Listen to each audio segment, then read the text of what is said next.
I'm 23 and I live in Kyoto.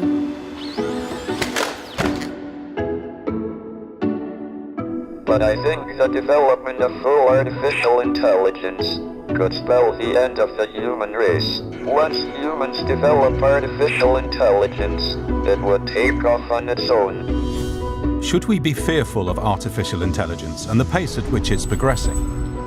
Or should we fear fear itself and the risk of it stifling innovation? It will not be man or machine. Our purpose is to augment and really be in service. According to a recent report published by researchers from the universities of Cambridge and Oxford, OpenAI, and the Electronic Frontier Foundation, there's an assortment of ways AI could go wrong, and in the not-so-distant future. Focusing on what could happen in the next, say, 5 to 10 years, the paper draws attention to what may seem like more prosaic concerns than, for instance, a global takeover by humanoid robots with superintelligence. But whether advances in AI lead to a rise in malicious bots or the weaponizing of consumer drones, just two of the risks listed in the report, we can't help but fear what we don't understand. So, to begin, the experts weigh in. Is artificial intelligence actually intelligent? I'm Kai-Fu Lee. I run Sinovation Ventures. It's a high-tech venture capital firm in China. My name is Fei Li. I'm a professor and director of the Stanford Artificial Intelligence Lab. I'm also currently at Google on my sabbatical from Stanford. I am Jennifer Ju Scott, co-founder and principal of Radian Partner and Radian Blockchain Venture. A lot of people ask about AI and whether it's intelligent. I think today's AI, based on the current state of the art, artificial intelligence is really more of an optimizer. It's not intelligent in the same sense that we think of humans as intelligent. We acquire knowledge, we abstract, we create. There's emotion involved, and there is judgment involved, and there is a creativity involved. Cross-domain knowledge, common sense, and ability to argue, the ability to understand humor, and also self-awareness and compassion. Today's machine intelligence is far from that level of complexity. It's probably not most useful if we generalize AI. AI is an umbrella term from machine learning to deep learning to NLP, which is natural language processing, to reinforcement learning. There are many different technologies coming to this umbrella. And right now we're at the stage where AI is very good at doing one single task, will concentrate to the task and repeat the task really, really well. The consensus among these experts is that AI is far from reaching human general intelligence. Currently, AI is a collection of techniques which cleverly uses maths to create the appearance of intelligence. That, along with the appearance of emotional intelligence, shows that we need to build an ethical compass into these systems, or, at the least, developers have to use one in order to avoid unanticipated outcomes. But wherever this may be heading, the march of progress shows few signs of slowing down. And who's at the forefront of these advances? Kai-Fu Lee names the internet giants holding the largest amounts of user-generated data. Companies such as Google, Facebook, Amazon, and Microsoft, as well as Baidu, Tencent, and Alibaba. It's important to note that of these 7 companies, 4 are American and 3 Chinese, a near even split revealing just how fiercely competitive the field of AI has become. Over the summer, the Chinese government pledged to become the world's primary AI innovation center by 2030.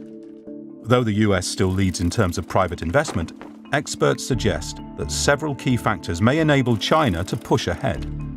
I think, it's quite interesting to see the duopoly between US and China. China is very interesting. It's my home country, and I see with lots of energy where things are in China. If we look at the top 100 people in AI, US probably has 80, UK and Canada probably have 15, China might have 2. On the other hand, China has 4 things going for it. Number 1 is that China has a huge, very strong engineering education and a mass of people with fantastic engineering training who are ready, able, and willing to jump into AI. Its economy is very entrepreneurial right now, so there's an embracement of new technology and new ideas, and that is a very fertile playground for new technology. The third reason is the vast amount of data. Data is the fuel for AI, and China has more data than anybody else. 3 times more data because of 3 times more mobile users compared to the United States. It's actually 10 times more data in terms of ordering takeout, 50 times more data in terms of mobile payments. The fourth would be that there's a lot of support, both top-down and bottom-up in the society for AI technology and education. The government will put billions of dollars, not at the country level, but at the per city level, to help subsidize AI companies land, take off, and also bring back overseas talent. I think the two countries, no doubt, have become AI superpower, but they are two very different beasts. In US, we have companies like Boston Dynamics, DeepMind now is effectively an American company, and you have companies like, Hanson Robotics, etc. What they're producing is very inspiring, it's very futuristic. Some might argue it's slightly scary, especially with Boston Dynamics, when you see the robotics can do all this. At the same time, most of the people, including myself, we haven't really seen their products being used by everyone. And the difference in China is the engineers and developers in China are very practical.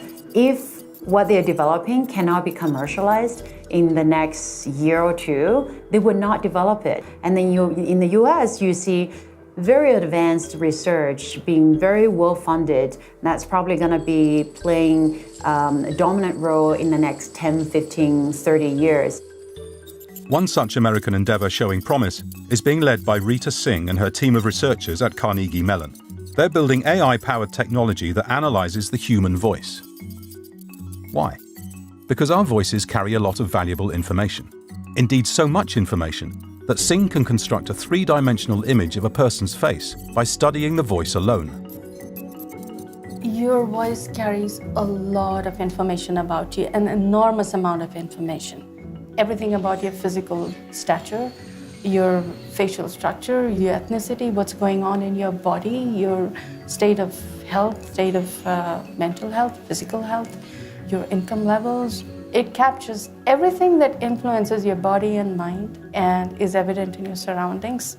This information is embedded at very, very fine levels, micro levels in the speech signal.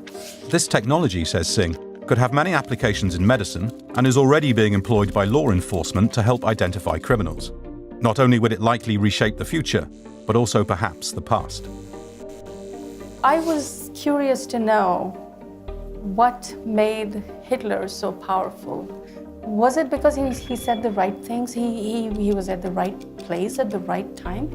I think the speculation is that it might have been something in his voice. And so I picked up Hitler's voice, and the first thing I discovered that there were signs of Parkinson's. He would hold his fists clenched like this. That was to hide a small tremor that he had developed. And from that kind of evidence, people have speculated that he might have had Parkinson's. So what's the likelihood that he had Parkinson's? I think 100% from his voice. I've seen it in his voice. It's clear. How does the AI behind voice profiling fit into the big picture? With its incredible power and potential for misuse, this technology reveals the urgency in establishing best practices across the field.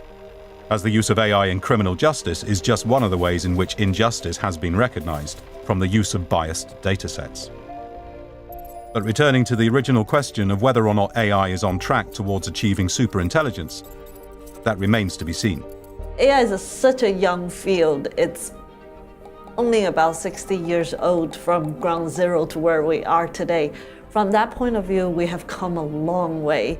I think it's better to think about artificial intelligence as a single domain optimizer, and that in itself has huge implications, but it is not human all-encompassing intelligence, which we call artificial general intelligence.